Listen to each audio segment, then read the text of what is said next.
दोस्तों स्वागत है आपका बिहार न्यूज में। दोस्तों मैं हूं फिरदौस गनी और आप देख रहे हैं केडीबी लाइव।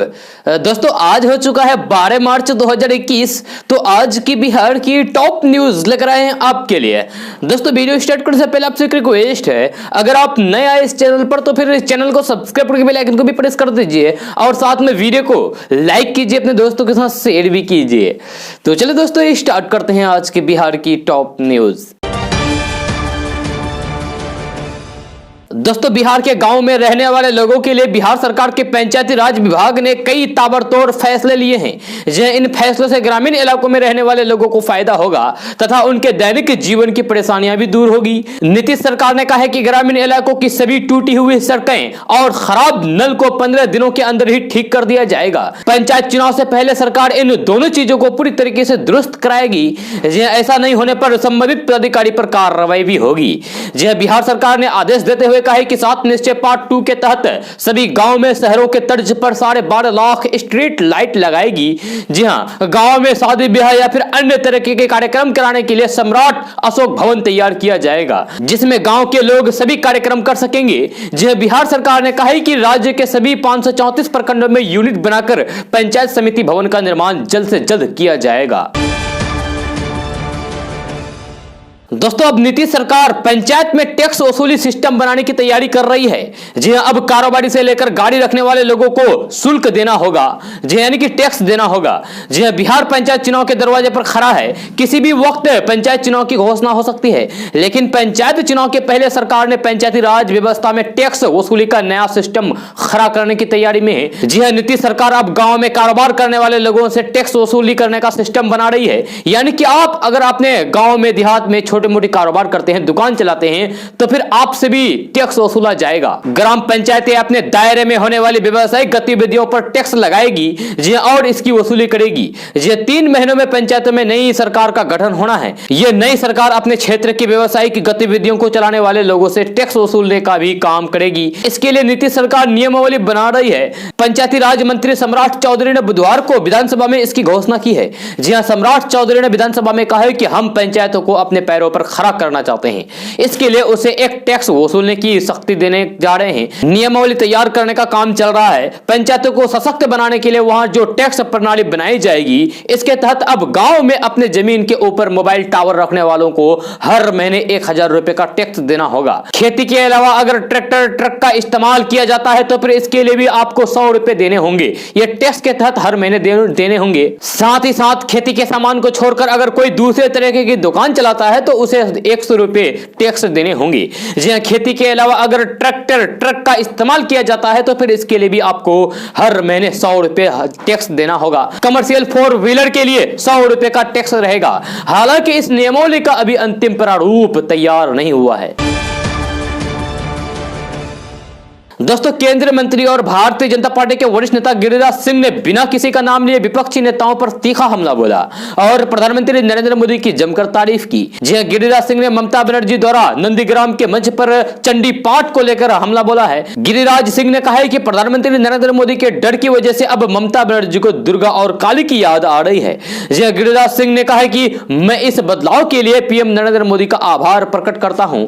बेगूसराय से सांसद गिरिराज सिंह ने अपने आधिकारिक ट्विटर अकाउंट से एक वीडियो अपलोड किया और उसमें कहा गया है कि बंगाल में रोहिंग्या मुसलमानों के साथ साथ ममता दीदी भी नर्वस हैं और अब उन्हें समझ में नहीं आ रहा है कि वे मंदिर जाए या फिर मस्जिद। दोस्तों बिहार के ग्रामीण इलाकों में रहने वाले लोगों के लिए बड़ी खबर सामने आ रही है। जी मिली जानकारी के मुताबिक बिहार सरकार गांव के मुख्य स्थानों पर सीसीटीवी कैमरे लगाने की तैयारी कर रहा है। कल जो आपको केडीबी लाइव के माध्यम से सीसीटीवी कैमरे लगाने के बारे में बताया गया था तो वह शहरों के लिए बताया गया था। जी आज सीसीटीवी कैमरे के बारे में आपको बता रहे हैं गाँव के बारे में।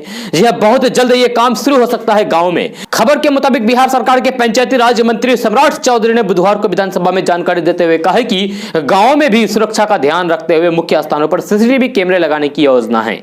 यह इसकी तैयारी की जा रही है। मंत्री ने कहा कि शुरुआत में गांव में सभी स्थानों पर नहीं, सिर्फ मुख्य स्थानों पर इसे लगाने की योजना है ताकि गांव की सुरक्षा भी सुनिश्चित हो सके। इसको लेकर पंचायत राज विभाग योजना बना रही है। बहुत जल्द इसके बारे में पूरी सूचना जारी कर दी जाएगी।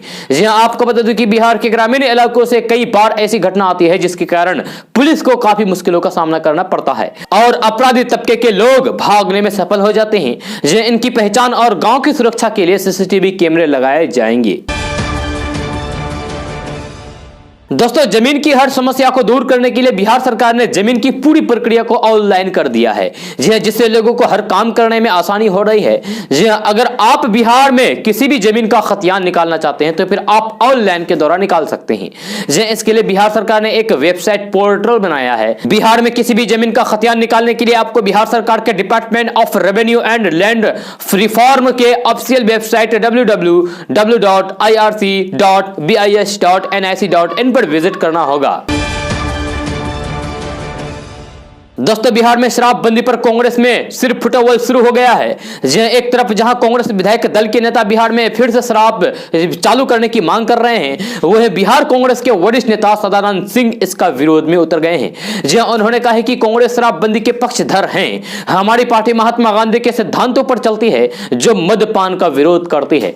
जी हां, सदानंद सिंह ने कहा है कि कांग्रेस की सदस्यता लेने में मद्यपान नहीं करने का शपथ भी लेना पड़ता है। यदि कोई कांग्रेसी नेता शराबबंदी का विरोध करते हैं तो फिर यह उनकी व्यक्तिगत राय हो सकती है, किंतु पार्टी की नहीं। कोई भी नेता पार्टी से बड़ा नहीं हो सकता है। कांग्रेस के सभी नेताओं को अपने विचार, पार्टी की नीतियों का सम्मान करते हुए ही रखना चाहिए। आपको बता दें कि कुछ दिन पहले सीएम नीतीश कुमार ने भी कांग्रेस में सदस्यता के दौरान शराब सेवन नहीं करने की शपथ की बात कही थी। सदानंद सिंह ने कहा है कि बिहार में शराबबंदी हमारी महागठबंधन सरकार की देन है। तब के मद्य निषेध मंत्री भी कांग्रेस से ही थे। हमारे समाज पर शराबबंदी का सकारात्मक प्रभाव पड़ा है। अंत में इसे लागू रहना ही चाहिए। उन्होंने कहा है कि वे कभी भी शराब की बिक्री का समर्थन नहीं कर सकती है। दोस्तों, बिहार की विभिन्न नदियों में बने पुलों के आसपास खुदाई पर रोक लगा दी गई है। विशेषकर बालू या मिट्टी निकालने के क्रम में इस नियम का सख्ती से पालन किया जाएगा। पथ निर्माण विभाग के अपर मुख्य सचिव अमृतलाल मीणा ने इसको लेकर सभी जिला अधिकारियों को निर्देश भी दिया है। पथ निर्माण विभाग की ओर से जारी पत्र में कहा गया है कि पिछले 15 सालों में यातायात सुगम बनाने के लिए नदियों पर सैकड़ों पुलों का निर्माण कराया गया है। विभाग के पास ऐसी शिकायतें आई है कि नदियों में बने हुए पुलों के आसपास बालू या फिर मिट्टी का खनन किया जा रहा है, जबकि यह सर्वविदित है कि संरचना के पास खुदाई होने से नदी के पुलों के नींव को नुकसान हो सकता है। दोस्तों, बिहार में कल दिन भर पुरवाई बही, लेकिन अधिकतम तापमान बढ़ा होने की वजह से मौसम गर्म रहा। मौसमविदों का कहना है कि उत्तर और उत्तर पूर्वी भाग में आंशिक कोहरा छाया रहा। बंगाल की खाड़ी ओर बना परिचक्रवात राज्य में लगातार नमी का प्रसार रहा। इस वजह से आर्द्रता का प्रतिशत लगातार बढ़ता ही जा रहा है। राज्य में पूर्णिया में आर्द्रता जहां 95% रही, वहीं भागलपुर में 96% दर्ज की गई। मौसमविदों का अनुमान है कि लगातार नमी की प्रवाह से सूबे में मेघ गर्जन और बारिश के आसार बन रहे हैं। सूबे में 12 और 13 मार्च को मेघ गर्जन के साथ बारिश का पूर्वानुमान जताया गया है।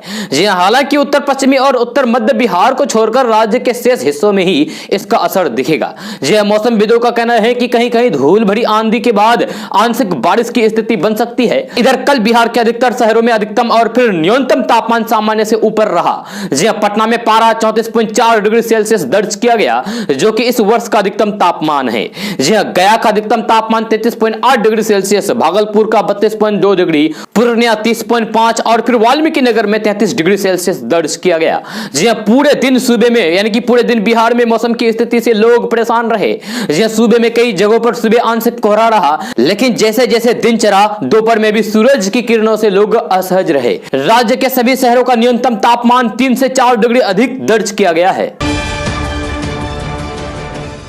दोस्तों, मुख्यमंत्री नीतीश कुमार ने राज्य में डेयरी के विकास को लेकर व्यापक स्तर पर पहल करने की बात कही है। जहां उन्होंने विभाग के अधिकारियों को निर्देश दिया है कि सभी गांवों में महिलाओं के लिए अलग से डेयरी सहकारिता समिति बनाई जाए, साथ ही जीविका की दीदियों को भी इसमें शामिल करें। जहां उन्होंने सभी जिलों, प्रखंडों और पंचायतों से लेकर सभी गाँवों को डेयरी सहकारिता समिति के नेटवर्क से जोड़ने की बात कही है। जहां गाँव तक डेयरी सहकारिता समिति का विस्तार होने से प्रत्यक्ष और अप्रत्यक्ष रूप से लोगों को रोजगार मिलेगा और उनकी आमदनी आमदनी भी बढ़ेगी। कल मुख्यमंत्री नीतीश कुमार ने कहा है कि प्रत्येक 8 से 10 पंचायतों पर एक पशु अस्पताल बनाने की योजना पर जल्द काम शुरू करें। यहां पशुओं का मुफ्त इलाज के साथ ही मुफ्त दवा देने की भी व्यवस्था होगी। इस दौरान उन्होंने देसी या फिर स्थानीय नस्ल की गायों की नस्ल को बढ़ावा देने की बात कही है। जी हां, मुख्यमंत्री नीतीश कुमार ने कहा है कि आत्मनिर्भर बिहार के 7 निश्चय पार्ट 2 के अंतर्गत देसी गौ संरक्षण की योजना है।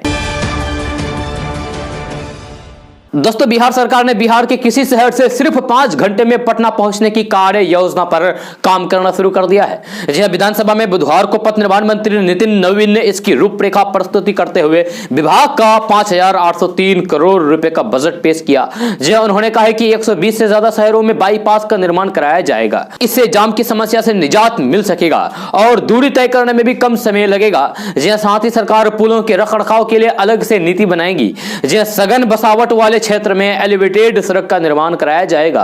किशनगंज में चालू वित्तीय वर्ष में यह काम पूरा हो जाएगा, जबकि गोपालगंज, बेगूसराय, ताजपुर, मुसरी, घराड़ी, दलहिनसराय, बिहार शरीफ, हरनौत समेत अन्य शहरों में इसका निर्माण होगा। पटना में मीठापुर से मोहाली तक 8 किलोमीटर एलिवेटेड 4 लेन निर्माण का काम शुरू हो गया है। दोस्तों, असम में विधानसभा चुनाव में टिकट नहीं मिलने से नाराज भारतीय जनता पार्टी यानी कि बीजेपी के 2 विधायकों ने बुधवार को पार्टी से इस्तीफा दे दिया है। इन 2 विधायकों में विधानसभा के पूर्व उपाध्यक्ष दिलीप कुमार पॉल और शीलादित्य देव शामिल है। जहां उन्होंने आरोप लगाया है कि बीजेपी के कुछ नेताओं ने उनके खिलाफ साजिश रची है। कई सालों से बीजेपी और आरएसएस से जुड़े शीलादित्य देव के बदले रामकृष्ण घोष को टिकट दिया गया है। साथ ही आपको यह भी बता दूं कि हौजई से विधायक शीलादित्य देव प्रवासी मुस्लिमों के खिलाफ भड़काऊ टिप्पणी करने और कई बार अपनी पार्टी के सदस्यों के खिलाफ भी टिप्पणी करने के लिए जाने जाते हैं। दोस्तों, बंगाल विधानसभा चुनाव के लिए कांग्रेस के 3 और फिर उम्मीदवारों के नामों की घोषणा की गई है। इसमें पहले जारी 13 उम्मीदवारों की सूची में से एक सीट पर उम्मीदवार को बदला गया है। इस तरीके से कांग्रेस ने अब तक राज्य के लिए अपने 15 उम्मीदवारों के नामों का ऐलान कर दिया गया है। दोस्तों, पश्चिम बंगाल की मुख्यमंत्री ममता बनर्जी बुधवार को नंदीग्राम में चुनाव प्रचार के दौरान कथित रूप से अपनी कार के दरवाजे को धक्का दिए जाने की वजह से चोटिल हो गई है। घटना शाम को उस वक्त घटी जब ममता बनर्जी रियापाड़ा में एक मंदिर के बाहर खड़ी थी। बुधवार की देर रात ममता बनर्जी की प्राथमिक मेडिकल टेस्ट की प्रारंभिक रिपोर्ट आ गई है, जिसमें उन्हें कई जगहों पर चोटें आई है। जी और पैर में प्लास्टर भी हुआ है। सरकारी अस्पताल के एक सीनियर डॉक्टर ने कहा कि ममता बनर्जी पर किए गए प्राथमिक चिकित्सा परीक्षण में उनके बाएं टखने और पैर की हड्डियों में गंभीर चोटों का पता चला है। साथ ही दाहिने कंधे, गर्दन और कलाई में भी चोटें आई है। जी हां, उन्होंने कहा कि अस्पताल में ममता बनर्जी की नंदीग्राम में कथित हमले के बाद सीने में दर्द और सांस फूलने की शिकायत की है। ममता बनर्जी का इलाज कर रही टीम के एक डॉक्टर ने कहा कि हम अगले 48 घंटे तक उसे निगरानी में रखेंगे। इसके लिए और भी कई परीक्षण करने होंगे और उनकी स्थिति का मूल्यांकन करने के बाद हम उनके अगले उपचार के बारे में फैसला करेंगे। दोस्तों, नेता प्रतिपक्ष तेजस्वी यादव ने एक बार फिर से नीतीश कैबिनेट में मंत्री रामसूरत राय को घेरा है। जी हां, राजद प्रदेश कार्यालय में आयोजित प्रेस कॉन्फ्रेंस में तेजस्वी यादव ने सीधे राजस्व एवं भूमि सुधार मंत्री रामसूरत राय को लपेटा है। जी हां, उन्होंने कहा कि जिस स्कूल परिसर में शराब की बोतल मिली वह उनके भाई के नाम से है। यह शराब बिकवाने में मंत्री की भूमिका है। जी हां, तेजस्वी यादव ने सीएम नीतीश कुमार पर हमला बोलते हुए कहा कि कैबिनेट में 64% दागी मंत्री है। नेता प्रतिपक्ष तेजस्वी यादव ने सीधे मुख्यमंत्री पर निशाना साधते हुए है कि बिहार में अगर सबसे बड़ा शराब माफिया कोई है तो वह खुद मुख्यमंत्री नीतीश कुमार है, क्योंकि उनके संरक्षण में शराब का धंधा फल फूल रहा है। अब तो इस धंधे में मंत्री और परिवार वाले शामिल हैं। जी हम मांग करते हैं कि मंत्री रामसूरत राय को बर्खास्त किया जाए। जी तेजस्वी यादव ने कहा कि बिहार में शराबबंदी फ्लॉप है। मुख्यमंत्री नीतीश कुमार का पार्टी प्रशासन और सरकार पर कंट्रोल है, लेकिन शराबबंदी फेल है। जी मुख्यमंत्री नीतीश कुमार बिहार के सबसे बड़े शराब माफिया है, यह तेजस्वी यादव ने कहा है। साथ ही तेजस्वी यादव ने कहा कि नीतीश कुमार की सरकार में सत्ताधारी दल के कई विधायक भी नशे में बार बालाओं संग ठुमके लगाते देखे जा चुके हैं। जी सरकार बड़े लोगों पर कार्रवाई नहीं कर रही है, केवल गरीबों मजदूरों पर कार्रवाई कर रही है। दोस्तों, केंद्र सरकार के 3 कृषि कानूनों के खिलाफ दिल्ली की विभिन्न सीमाओं पर पिछले 100 दिनों से ज्यादा समय से किसान आंदोलन कर रहे हैं। हजारों की संख्या में किसान सरकार से एमएसपी पर कानून बनाने और फिर तीनों कानूनों को वापस लेने की मांग कर रहे हैं। जी 26 मार्च को 4 महीने पूरे होने के अवसर पर किसान संगठन के नेताओं ने भारत बंद बुलाया है। इससे पहले किसान यूनियनों ने 26 जनवरी को ट्रैक्टर परेड निकाली थी, जिसमें काफी हिंसा हुई थी। जी बड़ी संख्या में किसान दिल्ली पुलिस द्वारा किए गए रूटों से अलग चले गए थे। जी कई किसानों ने लाल किले परिसर में घुसते हुए झंडा फहरा दिया था। इसके बाद दिल्ली पुलिस ने कार्रवाई करते हुए कई लोगों को गिरफ्तार भी किया। हिंसा को लेकर विभिन्न व्यक्तियों के खिलाफ 38 मामले दर्ज किए गए। जी हां, राकेश टिकैत ने आगामी 13 मार्च को कोलकाता जाने का ऐलान करते हुए कहा है कि किसानों से पश्चिम बंगाल विधानसभा चुनाव पर चर्चा करके भाजपा को पराजित करने का आह्वान करेंगे। हालांकि वे किसी राजनीतिक दल का समर्थन नहीं करेंगे। उन्होंने कहा कि वह 13 मार्च को कोलकाता जाएंगे और वहीं से निर्णायक संघर्ष का बिगुल फूकेंगे। जी हां, राकेश टिकैत ने आरोप लगाया है कि देश के किसान भाजपा की नीतियों से त्रस्त हैं। वे पश्चिम बंगाल के किसानों से चुनाव पर चर्चा करेंगे और भाजपा को हराने का आह्वान करेंगे। साथ ही उन्होंने कहा है कि वे किसी भी दल के पक्ष में अपील या फिर किसी का समर्थन बिल्कुल भी नहीं करेंगे। दोस्तों, अभिनेता मिथुन चक्रवर्ती की बीजेपी ज्वाइन करते ही केंद्र सरकार ने उनकी सिक्योरिटी को बढ़ा दिया है। जी हां, मिथुन चक्रवर्ती को अब Y+ श्रेणी की सुरक्षा दी गई है। जी हां, ये जानकारी केंद्रीय गृह मंत्रालय ने दी है। दोस्तों, नेपाल बॉर्डर के रास्ते भारतीय क्षेत्र में जाली नोट पहुंच रही है। जी हां, बीते 26 फरवरी को एसएसबी जवानों ने 1,66,500 रुपए के जाली नोट के साथ एक युवक को गिरफ्तार किया था। अररिया के सिटी पुलिस को उस व्यक्ति के सौंपे जाने के बाद उसके आगे की तफ्तीश की जा रही है। जी हां, ये कोई नई बात नहीं है। भारत नेपाल की खुली सीमा असामाजिक तत्वों के लिए शुरू से ही मुफीद साबित होती रही है। जी हां, इसी सीमा से पहले भी मादक पदार्थ, हेरोइन, गांजा, देसी कट्टा, जाली नोट सहित कई अन्य प्रतिबंधित चीजों को जब्त किया गया है। लेकिन एक बार फिर एसएसबी जवानों की सक्रियता से जाली नोट का पकड़ा जाना बताता है कि नेपाल के रास्ते अब भी नकली नोट भारत में आ रहे हैं। जी हां, सूत्रों की माने तो खुफिया तंत्र एसएसबी को पहले से ही अलर्ट कर रखा है। दोस्तों, प्रधानमंत्री नरेंद्र मोदी की मां हीराबेन मोदी को कोरोना वैक्सीन का पहला डोज दिया गया है। जी हां, गुरुवार को खुद प्रधानमंत्री नरेंद्र मोदी ने ट्वीट करके इस बात की जानकारी दी है। जी हां, पीएम मोदी ने इसके साथ ही देशवासियों से कोरोना का टीका लगवाने की अपील की है। पीएम मोदी ने ट्वीट किया है कि उसमें लिखा गया है कि मुझे यह बताते हुए हर्ष हो रहा है, खुशी हो रहा है कि मेरी मां को आज कोरोना वैक्सीन का पहला डोज दिया गया। जी हां, मैं सभी से विनती करता हूं कि जिन लोगों को वैक्सीन की अनुमति मिल चुकी है उन्हें प्रोत्साहित करने और फिर वैक्सीन लगवाने में मदद करें। आपको साथ ही ये भी बता दूं कि प्रधानमंत्री नरेंद्र मोदी भी वैक्सीन का पहला टीका 1 मार्च को लगवा चुके हैं। जो 1 मार्च से देश भर में उन लोगों को वैक्सीन का टीका लगवाने की अनुमति मिल चुकी है जिनकी आयु 60 वर्ष या फिर उससे अधिक है। दोस्तों, मुख्यमंत्री अनुसूचित जाति, अनुसूचित जनजाति और अत्यंत पिछड़ा उद्यमी योजना, मुख्यमंत्री युवा और महिला उद्यमी योजना के लाभुकों को अब राज्य सरकार 3 की जगह 2 किस्त में अनुदान राशि देने पर विचार कर रही है। जी हां, जल्द ही इसको लेकर फैसला हो जाएगा। उन्होंने कहा है कि 5 लाख की ऋण राशि लाभार्थी को 1 साल बाद से 84 किस्तों में लौटानी होगी। उद्योग मंत्री शाहनवाज हुसैन ने कहा है कि मुख्यमंत्री उद्यमी योजना का लाभ 102 क्षेत्रों में स्वरोजगार शुरू करने के लिए दिए जाने का प्रावधान है। दोस्तों, कनाडा में भारतीय प्रधानमंत्री नरेंद्र मोदी को धन्यवाद देने वाली बिल बोर्ड लगवाए गए हैं। इन बिल बोर्ड के जरिए कनाडा की तरफ से कुछ लोग भारतीय प्रधानमंत्री का इसलिए धन्यवाद कर रहे हैं क्योंकि भारत ने अपने वादे को पूरा करते हुए कनाडा को कोरोना से लड़ने के लिए वैक्सीन मुहैया कराई है। जी हां, अभी भारत सरकार ने 5 लाख कोरोना वैक्सीन की डोज भेजी है। भारत सरकार इसके बाद 1.5 मिलियन और वैक्सीन भेजने वाली है। जी हां, आपको बता दें कि भारत दुनिया भर में इस समय महामारी से लड़ने के लिए कोरोना वैक्सीन मुहैया करा रही है। यहां तक कि पाकिस्तान को भी कोरोना वैक्सीन देने का फैसला किया है।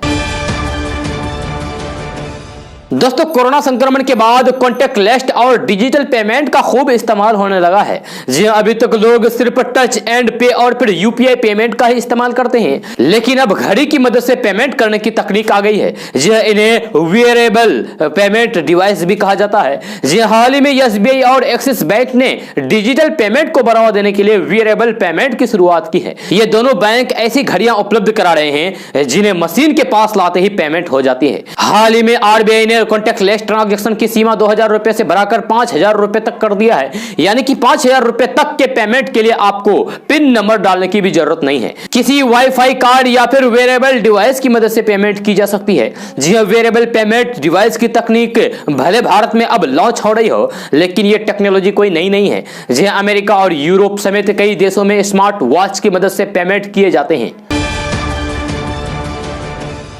दोस्तों बिहार की राजधानी पटना की हवा खराब हो गई है। करीब 2 सप्ताह पहले पटना का सूचकांक 158 यानी कि मॉडरेट श्रेणी में था।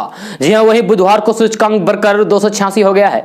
इतना ही नहीं, बुधवार को पटना देश का तीसरा और राज्य का पहला, बिहार का पहला सबसे ज्यादा प्रदूषित शहर बन गया। जी हां, पहले स्थान पर गुजरात के वातवा का सूचकांक 321 और दूसरे स्थान पर लखनऊ है जिसका सूचकांक 297 है। जी हां, दिल्ली का वायु गुणवत्ता सूचकांक 171 है। जहां दिल्ली की हवा की गुणवत्ता में काफी सुधार हुआ है, वहीं पटना की हवा खराब श्रेणी में पहुंच गई है। वजह यह है कि पटना पूरी तरीके से धूल कण में समाहित हो गई है। दोस्तों अब बिहार के जिस गांव के बारे में हम बात करने वाले हैं, इस गांव में पूरे साल लोग पानी खरीद कर पीते हैं। जी हां, बिहार के गया जिले के नैली पंचायत के पहाड़पुर गांव में लोग पूरे साल पानी खरीद कर पीते हैं। जी हां, 1000 की आबादी वाले इस गांव में पिछले कई सालों से सरकार की ओर से पीने का पानी की कोई भी व्यवस्था नहीं की गई है। न ही क्षेत्र के जनप्रतिनिधियों ने ग्रामीणों की समस्या सुनी है। ग्रामीणों की माने तो पहाड़ी इलाके होने की वजह से पानी की उपलब्धता न के बराबर है। जी हां, जबकि सड़क की दूसरी छोर के गाँव में पानी पर्याप्त मात्रा में है। ऐसे में लोग सड़क के उस पार से खेती में पटवन के लिए लगाए गए पंप से पीने का पानी के लिए पाइपलाइन से कनेक्शन ले जाते हैं। जी पहाड़पुर गांव में हर तरफ पाइप बिछी हुई है, लेकिन ये सरकारी योजना की पाइप नहीं है। जी 100 घरों के इस गांव में 5-5 घरों के लोग खुद से पैसे मिलाकर पाइप खरीदते हैं और सड़क के उस पार खेतों में लगे मोटर पंप से पानी की कनेक्शन लेते हैं, जी ताकि पीने का पानी उपलब्ध हो सके। इसके एवज में प्रति घर 12,000 रुपए सालाना राशि भी तय है। लोग 1,000 रुपए प्रति महीने पानी खरीद कर पीने को मजबूर हैं।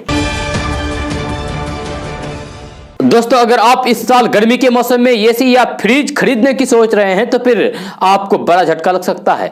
जी आने वाले माह में एसी कंपनियों की कीमत में बढ़ोतरी का प्लान कर रही है। जी कंपनियां कच्चे माल की कीमतों में हो रही बढ़ोतरी के चलते एसी की कीमत बढ़ाने की तैयारी कर रही है। जी एसी बनाने वाली कंपनियों का कहना है कि कच्चे माल की कीमतों में बढ़ोतरी से लागत काफी बड़ा है और इसकी भरपाई के लिए कीमत में वृद्धि करना मजबूरी है। जी एसी बनाने वाली कंपनियां कीमत में 4 से 6% बढ़ोतरी की योजना बना रही है, यानी कि प्रति यूनिट इसी की कीमत में 1500 रुपए से 2000 रुपए की बढ़ोतरी हो सकती है। आपको बता दें कि वर्तमान में polymers, copper, steel, packaging material के दाम में भारी उछाल से उत्पादन लागत बढ़ी है। कॉपर की कीमत रिकॉर्ड ऊंचाई पर पहुंच गया है। इससे एसी, फ्रिज, कूलर, पंखा जैसे उपभोक्ता वस्तुओं की निर्माण लागत बढ़ गई है। जी ऐसे में आने वाले समय में इनकी कीमतों में और भी उछाल आएगा। दोस्तों पश्चिमी विक्षोभ भारत के मौसम को लगातार प्रभावित कर रहा है। यह देश के उत्तरी हिस्से के आसपास उत्पन्न होने वाले इस मौसमी दशा से पहाड़ों पर बर्फबारी हो रही है, साथ ही कुछ मैदानी इलाकों में बारिश भी हो रही है। इस बीच भारत मौसम विज्ञान विभाग यानी कि IMD ने जानकारी दी है कि पाकिस्तान और उनके आसपास पश्चिमी विक्षोभ बन रहा है, साथ ही 2 अन्य पश्चिमी विक्षोभ भी उत्पन्न हो रहे हैं। ये पश्चिमी विक्षोभ भारत के मौसम पर असर डाल रहे हैं। मौसम विभाग के मुताबिक इस पश्चिमी विक्षोभ के कारण 12 मार्च यानी कि आज से जम्मू कश्मीर, लद्दाख, गिलगिट, बल्तिस्तान, मुजफ्फराबाद, हिमाचल प्रदेश और उत्तराखंड के कुछ हिस्सों में बर्फबारी और बारिश हो सकती है। इसके साथ ही पंजाब, हरियाणा, चंडीगढ़, दिल्ली, राजस्थान और यूपी के अधिकांश हिस्सों में भी बारिश के आसार हैं। हिमालय क्षेत्र में 14 मार्च को भारी बारिश का अनुमान जताया गया है। यह मौसम विभाग के अनुसार इन सब जगहों पर तेज तूफान के साथ बारिश हो सकती है। साथ ही इस दौरान 30 से 40 किलोमीटर प्रति घंटा की रफ्तार से हवा चलेगी। जी हाँ, मौसम विभाग ने जानकारी दी है कि पश्चिमी विक्षोभ के इस प्रभाव के कारण 12 से यानी कि आज से 13 मार्च के बीच मध्य प्रदेश, छत्तीसगढ़, विदर्भ, झारखंड और बिहार में भी तेज गरज के साथ बारिश होने की संभावना है। वहीं मध्य प्रदेश और छत्तीसगढ़ में 13 मार्च को ओलावृष्टि भी हो सकती है। दोस्तों खाद्य पदार्थों पर जिस रफ्तार से महंगाई बढ़ी है, उससे इस बार होली की गुजिया का स्वाद फीका रहेगा। गुजिया बनाने में प्रयुक्त होने वाले सभी तरह की चीजों के दाम पिछले होली की तुलना में काफी बढ़ गए हैं। रसोई गैस की महंगाई को लेकर गृहिणियां पहले से ही परेशान हैं। अब होली के त्योहार पर महंगाई का रंग गाढ़ा हो जाना निम्न मध्यम वर्ग के लोगों को काफी अखर रहा है। होली के पर्व पर घर घर में गुजिया अब ऐसे बनाई जाती है। ये अन्य पकवान भी बनते हैं, लेकिन गुजिया सबसे प्रमुख है। उच्च वर्ग से लेकर निम्न वर्ग तक के लोगों के घरों में होली की खुशियां गुजिया के बगैर फीकी मानी जाती है। जी हां, उच्च वर्ग के लिए तो महंगाई से खास फर्क नहीं पड़ता, लेकिन निम्न मध्यम वर्ग के लोगों की आय सीमित होने की वजह से जब भी खान पान की चीजें पर महंगाई बढ़ती है तो उनकी रसोई का बजट गड़बड़ाने लगता है। जी हां, होली का पर्व अब निकट आ रहा है, जल्द ही आ रहा है। ऐसे में घरों में तैयारियां शुरू हो गई है। यह तमाम लोग अपने घरों पर ही गुजिया तैयार करते हैं। हालांकि अनेक लोग बाजार से तैयार गुजिया भी खरीद लेते हैं। दोस्तों बंगाल में ममता बनर्जी पर कथित हमले के बाद टीएमसी सुप्रीमो ममता बनर्जी अस्पताल में भर्ती है। ममता बनर्जी पर हुए कथित हमले पर पार्टी मामले को लेकर चुनाव आयोग के पास जा रही है। टीएमसी के नेता पार्थ चटर्जी ने कहा है कि पार्टी ममता बनर्जी के साथ हुए हमले की घटना को चुनाव आयोग के सामने उठाएगी। यह पत्रकार से बात करते हुए पार्थ चटर्जी ने कहा है कि जो लोग कायर हैं वे लगातार ममता को रोकने की कोशिश कर रहे हैं, लेकिन कोई भी उसे रोक नहीं सका। जी आज की घटना से पता चलता है कि ममता बनर्जी पर हमला एक साजिश थी। यह पहले राज्य के अतिरिक्त पुलिस महानिदेशक कानून और फिर व्यवस्था को बदल दिया गया था, उसके बाद राज्य के पुलिस महानिदेशक को हटा दिया गया। अब यह घटना हुई। दोस्तों बिहार में अब वृद्धा पेंशनों को कोरोना टीका लगाने की योजना बनाई गई है। बिहार में महिला दिवस पर विशेष अभियान की सफलता से उत्साहित सरकार अब पंचायती राज प्रतिनिधियों से समन्वय स्थापित करके वृद्ध पेंशनधारियों को भी टीका लगाने का निर्णय लिया है। यह बिहार के स्वास्थ्य मंत्री मंगल पांडे ने कहा है कि कोरोना जांच के साथ ही टीकाकरण अभियान में भी बिहार राष्ट्रीय औसत से आगे है। मंगल पांडे ने कहा है कि बिहार में वृद्धावस्था पेंशन के लाभुकों को चिन्हित करके उनका टीकाकरण लगाया जाएगा। यह सामाजिक सुरक्षा का लाभ पाने वाले ऐसे लोगों की पूरी सूची विभाग के पास है, जिसे उसकी पहचान करने में आसानी होगी। दोस्तों बिहार विधानसभा चुनाव के बाद अब बिहार में पंचायत चुनाव को लेकर सरगर्मी बढ़ने लगी है। यह चुनाव आयोग की तरफ से अभी तक चुनाव की तारीखों का ऐलान नहीं किया गया है। चुनाव आयोग की तरफ से चुनाव से संबंधित कुछ आदेश जारी कर दिए गए हैं, यह जिसमें उम्मीदवारों की दिशा निर्देश निर्धारित किए गए हैं। जारी आदेश के मुताबिक बिहार पंचायत चुनाव में इस बार कई लोगों पर चुनाव लड़ने पर रोक लगा दी जाएगी। अगर किसी व्यक्ति पर भ्रष्टाचार का दोषी पाया जाता है तो वह चुनाव नहीं लड़ सकेगा।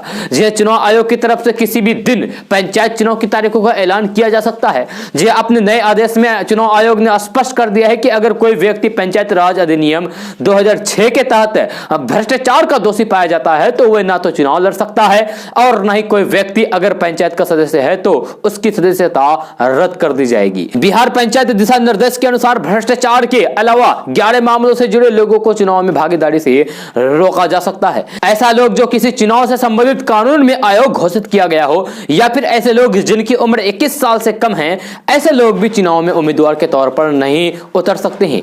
यह वो भी चुनाव में नहीं उतर सकते हैं जो दिमागी तौर पर कमजोर हो। इसके साथ ही केंद्र या फिर राज्य सरकार के अंतर्गत नौकरी करने वाला व्यक्ति के अपात्र होगा। दोस्तों बिहार के एक आईपीएस अधिकारी को पश्चिम बंगाल का नया डीजीपी बनाया गया है। जी हां, बंगाल में विधानसभा चुनाव से पहले चुनाव आयोग ने राज्य के पुलिस प्रमुख को हटाकर नीरज नयन पांडे को नया डीजीपी बनाया है। जी हां, वह पश्चिम बंगाल कैडर के 1987 बैच के आईपीएस अफसर हैं। मूल रूप से छपरा के रहने वाले नीरज नयन पांडे पर पश्चिम बंगाल में चुनाव की अहम जिम्मेवारी है। जी हां, पश्चिम बंगाल के नए डीजीपी का नाम सामने आते ही छपरा के मांझी प्रखंड के शीतलपुर गांव में खुशी की लहर दौड़ गई। जी हां, मांझी प्रखंड के दाऊदपुर थाना स्थित शीतलपुर गांव निवासी कपिल पांडे के पुत्र नीरज नयन पांडे पश्चिम बंगाल पुलिस के महानिदेशक यानी कि डीजीपी बनाए गए हैं। दोस्तों पश्चिम बंगाल विधानसभा चुनाव को लेकर तैयारियां जोरों पर चल रही है। जी हां, बीजेपी ने पश्चिम बंगाल के पहले फेज को लेकर स्टार प्रचारकों की सूची जारी कर दी है। जी हां, बीजेपी स्टार प्रचारकों की सूची के हिसाब से कुल 40 नेताओं को स्टार प्रचारक बनाया गया है, जिसमें 2 नेता बिहार से ताल्लुक रखते हैं। जी हां, बिहार सरकार के उद्योग मंत्री सैयद शाहनवाज हुसैन और बीजेपी सांसद मनोज तिवारी को जगह दी गई है, लेकिन केंद्रीय मंत्री गिरिराज सिंह को स्टार प्रचारकों की सूची में जगह नहीं दी गई है। वहीं आज केंद्रीय मंत्री गिरिराज सिंह पटना पहुंचे। पटना एयरपोर्ट पर गिरिराज सिंह से इस संबंध में सवाल पूछा गया तो फिर गिरिराज सिंह ने भी सवालों के जवाब दिए बिना ही चलते बने। दोस्तों आर्थिक सुधार की दिशा में मोदी सरकार ने एक और अहम फैसला सुनाया है। जी हां, बुधवार को हुई बैठक में केंद्रीय कैबिनेट ने बीमा क्षेत्र में विदेशी निवेश की सीमा बढ़ाने को मंजूरी दे दी है। फैसले के मुताबिक बीमा क्षेत्र में विदेशी निवेश की सीमा बढ़ाकर 74% की जाएगी। जी हां, फिलहाल यह सीमा 49% है। 2015 में मोदी सरकार ने इस क्षेत्र में विदेशी निवेश की सीमा 26% से बढ़ाकर 49% कर दिया था। इस फैसले को अमल में लाने के लिए अब बीमा कानून में संशोधित किया जाएगा। सूत्रों के मुताबिक संशोधन बिल को संसद के वर्तमान सत्र में ही पेश किया जाएगा। दोस्तों आज का न्यूज़ बस यहाँ तक। कैसा लगा जरूर अपना सुझाव दीजिएगा नीचे कमेंट बॉक्स में कमेंट करके। अगर आप नए आए इस चैनल पर तो फिर चैनल को सब्सक्राइब करके बेल आइकन को भी प्रेस कर दीजिए और साथ में वीडियो को लाइक कीजिए, अपने दोस्तों के साथ शेयर भी कीजिए। तो चलिए दोस्तों फिर मिलते हैं अगली वीडियो में। जय हिंद, जय बिहार।